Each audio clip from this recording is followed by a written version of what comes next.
Welcome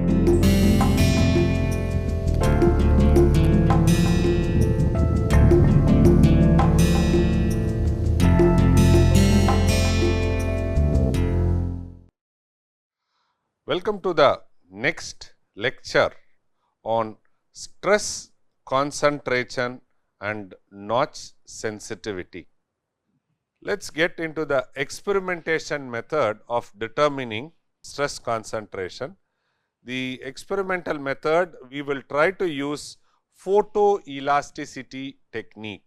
Photoelasticity technique principles are: it is an experimental technique used to visualize the stress distribution in transparent material.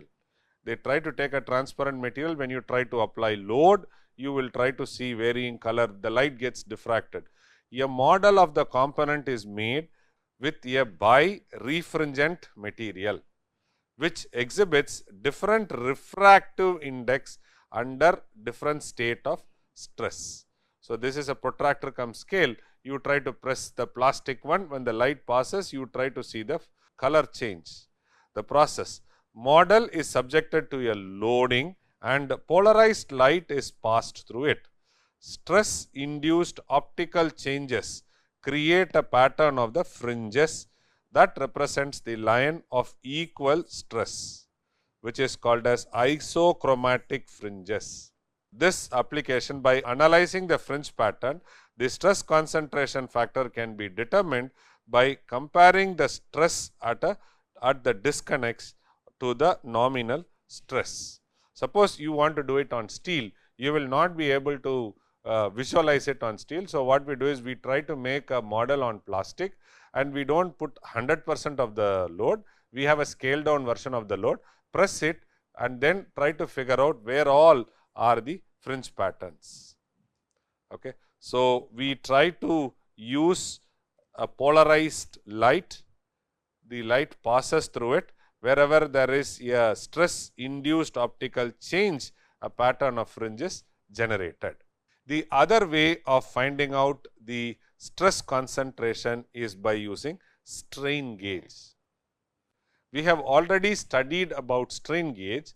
Strain gauge tries to talk about the deflection, right? It can be torsional deflection, longitudinal deflection or lateral deflection, whatever you say. It is basically to measure the deformation. The principle is strain gauge are sensors that measure strain in a material when subjected to stress. The change in the electrical resistance there, photoelasticity, is basically light or photon. Here it is resistance. Okay. Change in the electrical resistance of the gauge is directly proportional to the amount of strain. Process: strain gauges are placed around areas of expected stress concentration, such as near a hole, notch or sharp corners. The recorded strain is then used to calculate the local stress using the material elastic modulus. By comparing the measured stress to the nominal stress applied to the specimen, the stress concentration factors can be determined. If you look at a strain gauge, so when there is a tension happening, there is a expansion of the gauge. The thin wire expands. When there is a compression, you see here there is expansion, reduction. You can also have lateral forces, wherein which we see how does it move. So, you can also use the lateral to convert into torsional. So, the gauge insensitivity to lateral forces is there. So, when we talk about the notch sensitivity and material behavior, material influence is very high. So, brittle material, ductile material. Brittle materials such as glass or ceramic are highly sensitive to notch and other stress concentration. See, you have to understand the material property and the beauty of design and plan your product. When we are trying to do on an ampule, which is used for injection, right? The ampule is intentionally made to have very high notch sensitivity such that when the doctor hits, it breaks and he is able to extract the medicine. You have to choose the proper place and do it. The same way, when we try to do the breaking, right? When you are trying to have a closure and when the closure has to open, we always try to have a brittle material there so that it shears with low force. Again here the notch sensitivity factor is used and accordingly the design is changed to give the feel for notch sensitivity. Okay. Same with respect to a glass which is a tip which you break a tip is also the same. Even a small imperfection can lead to significant stress concentration. That's why if you have a teapot which is made out of glass, they will try to reinforce at various locations with a soft material. We have a spacer between the leg and the glass, right? While leg movement, the leg has sharp edges that should not damage the glass, and when the glass is moved, there will be a shock which will not try to break the glass. So, stress concentration increases the likelihood of sudden fracture without any plastic deformation. When we talk about ductile material like steel, aluminium are less sensitive to notch. So, here in which we try to take care by giving a U notch, we try to give a fillet, all these things are taken. They can undergo plastic deformation around the notch, redistribute the stress, the flow lines, stress flow lines and increase the life of the component. So, now in notch sensitivity,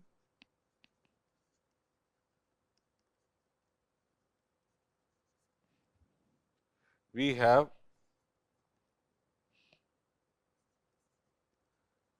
Gift's criteria.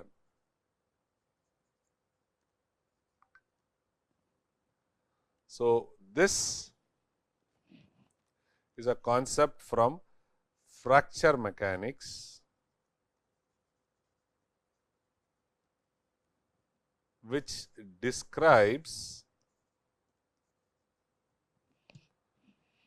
the condition under a brittle material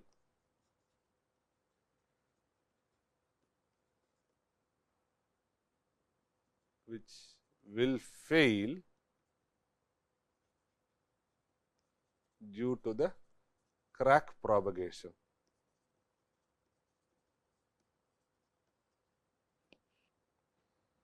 So, here what Gibbs theory is, he says in brittle material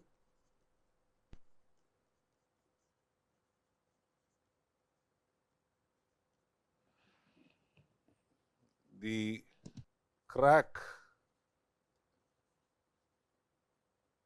grows when the energy release rate due to the crack extension exceeds the material surface energy. So, this can be mathematically represented as E gamma by pi a. So, this is sigma f is a critical stress required for crack propagation,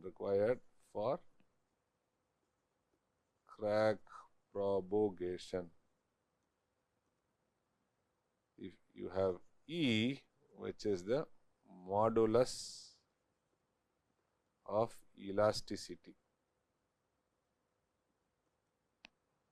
Then we have gamma, which is a surface energy.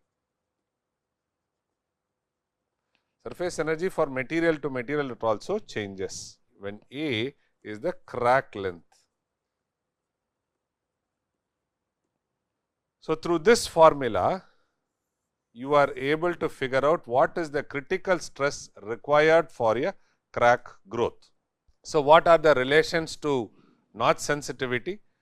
Gift's criterion highlights the role of notch as stress concentrator that can promote crack initiation and propagation in brittle materials.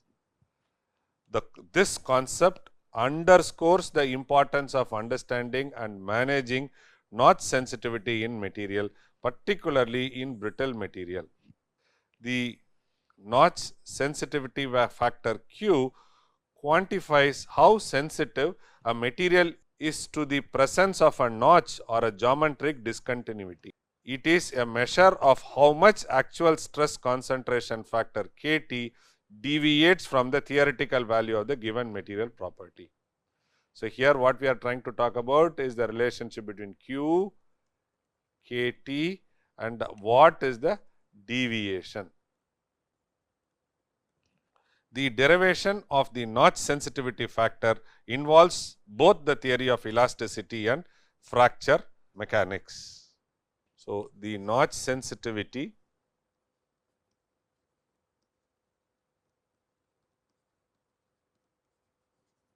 which we have already seen, notch sensitivity factor Q is nothing but Q is equal to Kf minus 1 by Kt minus 1, where Kf is fatigue strength. Fatigue strength reduction factor. Okay. So,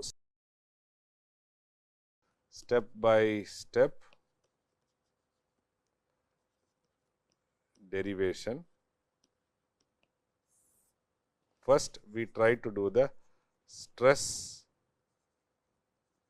concentration in a notched component. First, we will do that. So, the theoretical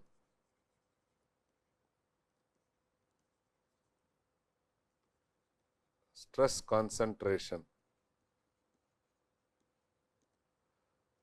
factor Kt is calculated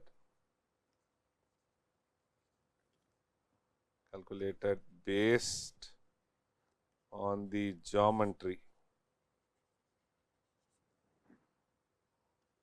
of the notch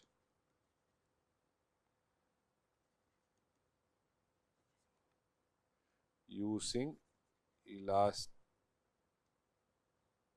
elasticity theory.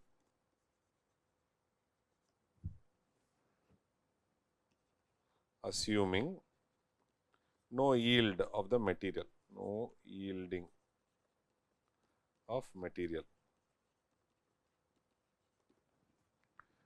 Okay. Next, what we do is we try to calculate the effective stress concentration factor, which is nothing but Kf. Kf accounts for material behavior.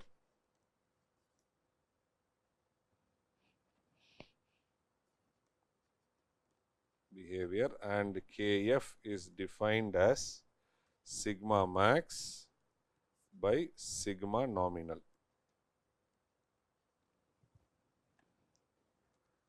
Then we try to calculate the notch sensitivity factor, which is nothing but Q. So, Q generally bridges bridges the gap between the theory and effective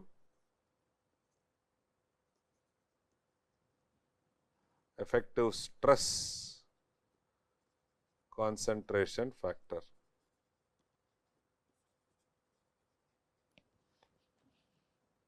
Just nothing but Q equal to Kf minus 1 by Kt minus 1. When Q equal to 1, so material is fully sensitive to notch. So what does it mean? So means the actual stress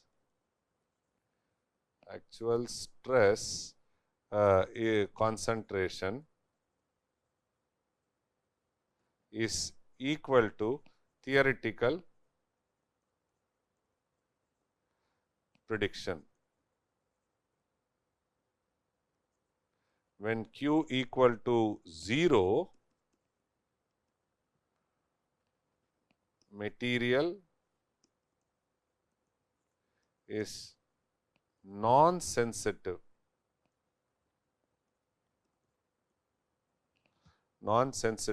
to notch,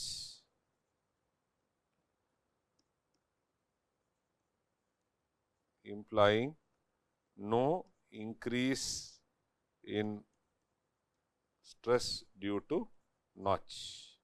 So please keep that in mind. So then the fourth step will be relation to material property.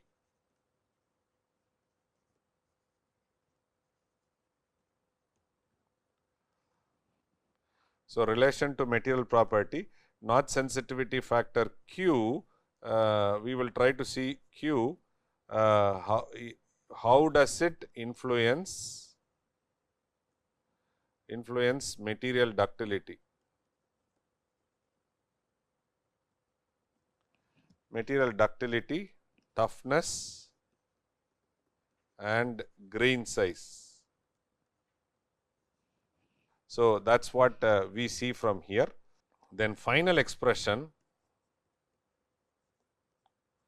for notch sensitivity factor Q, final expression will be Q equal to sigma f minus 1 divided by Kt minus 1. Okay, where sigma f is the fatigue limit of the material. So after this we will see a problem, so you will understand in more details. So let us look at the problem. So a notch specimen made of a steel alloy is subjected to cyclic load. The material has a theoretical stress concentration factor Kt equal to 2.5 and the effective stress concentration factor Kf is equal to 2.1. The fatigue limit of the material in unnotched condition is sigma f is equal to 250 megapascals. Calculate the notch sensitivity factor Q, determining the likelihood of failure. So given data,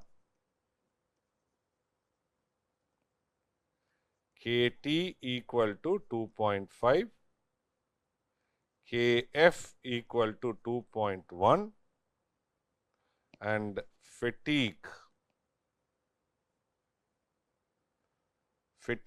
limit of unnotched sample sigma is equal to sigma f is equal to 250 megapascal. Okay. So now we have to calculate the notch sensitivity.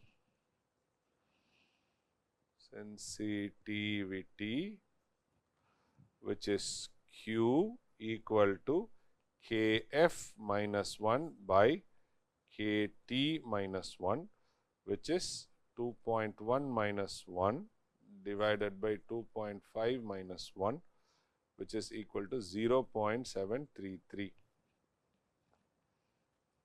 So, notch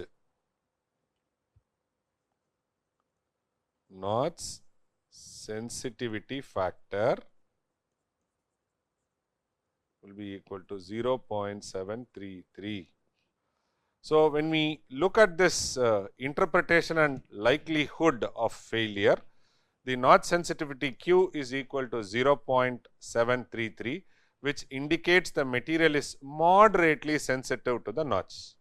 Since Q is less than 1, the actual stress concentration is lower than the theoretical value.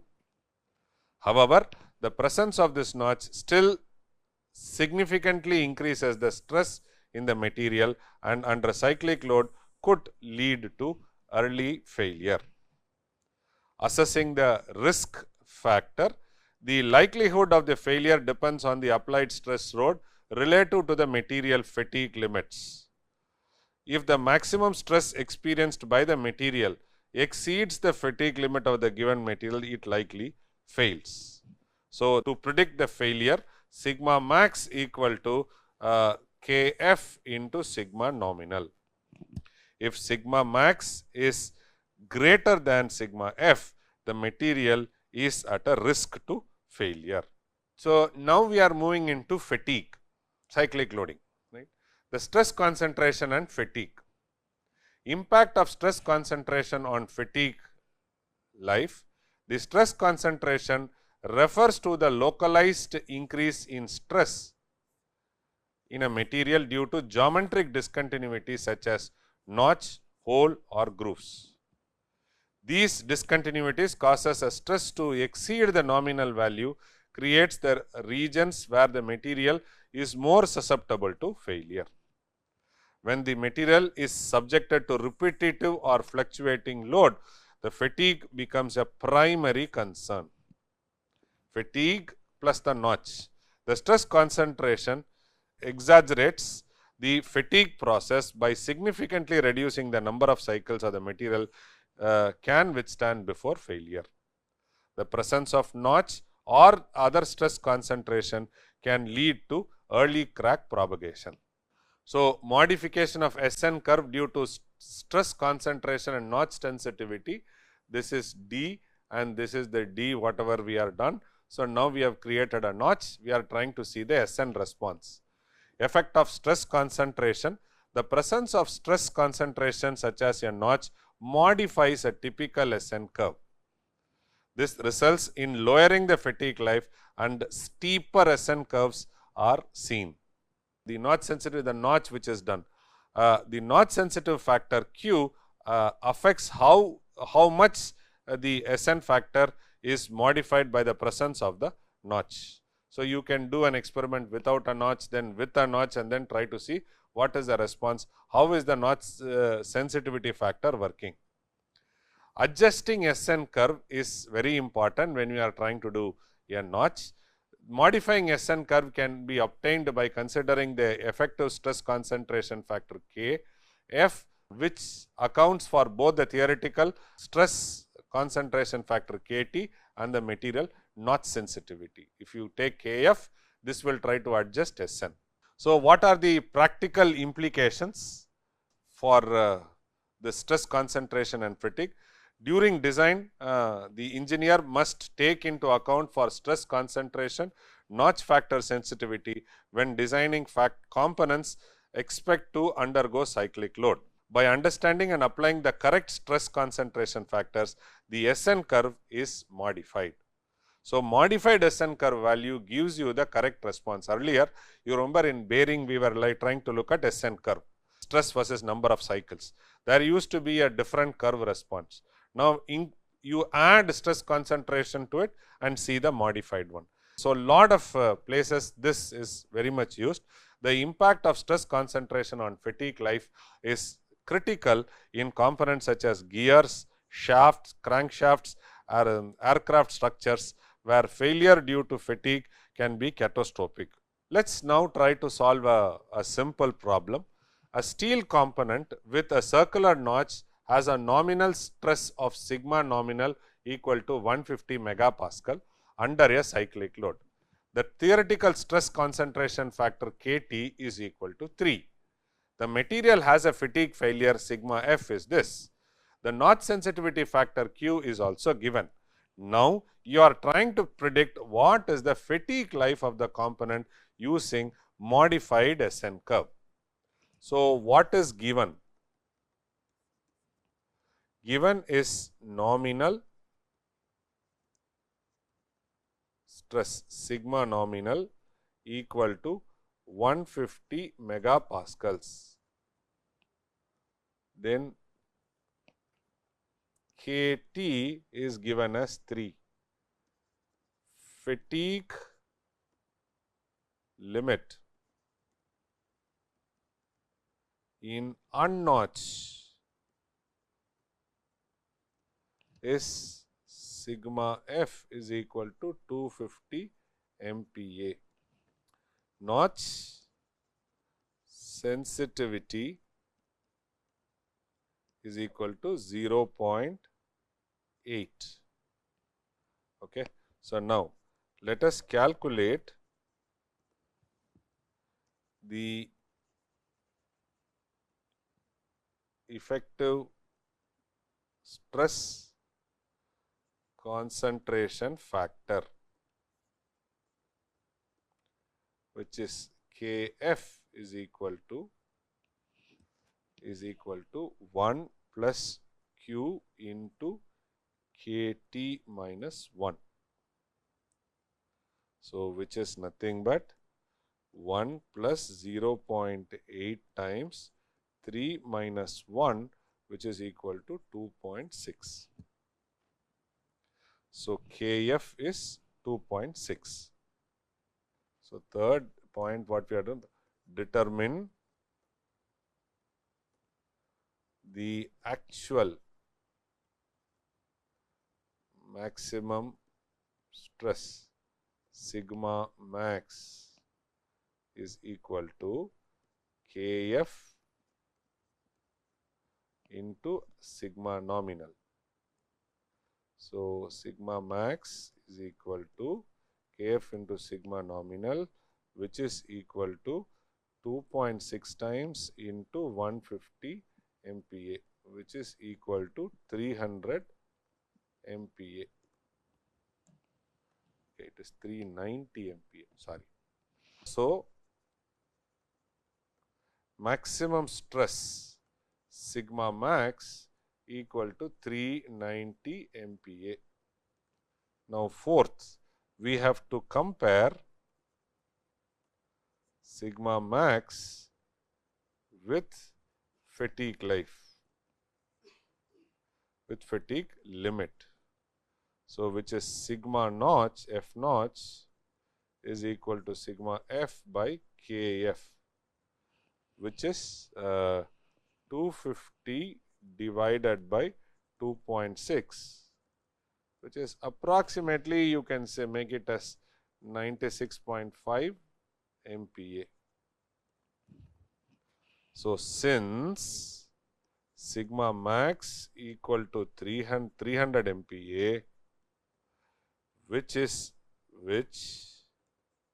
is higher than notch fatigue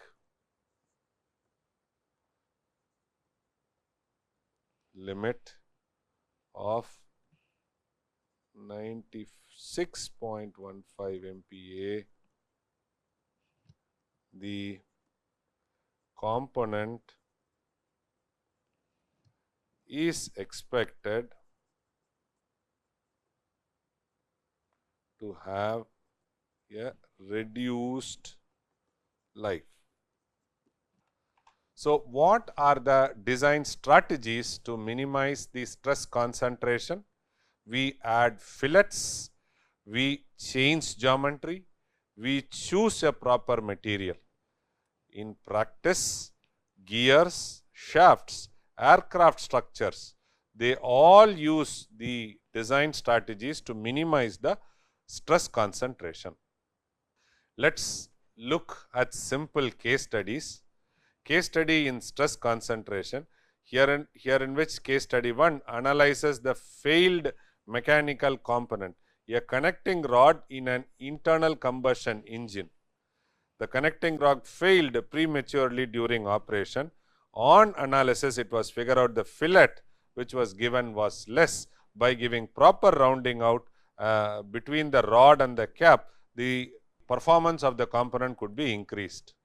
A detailed inspection revealed that the sharp transition at the fillet leads to the local stress. The material was found to be brittle and that also changed. The outcome, stress concentration at that sharp transition was identified as a key factor of the failure, and the design was revised by inducing or including a larger fillet radius and a smooth transition, reducing the stress concentration factor.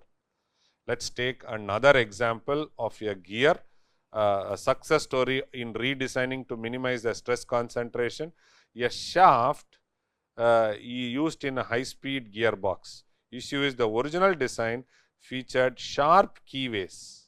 Keyways will be here, sharp keyways, leading to frequent failure due to stress concentration.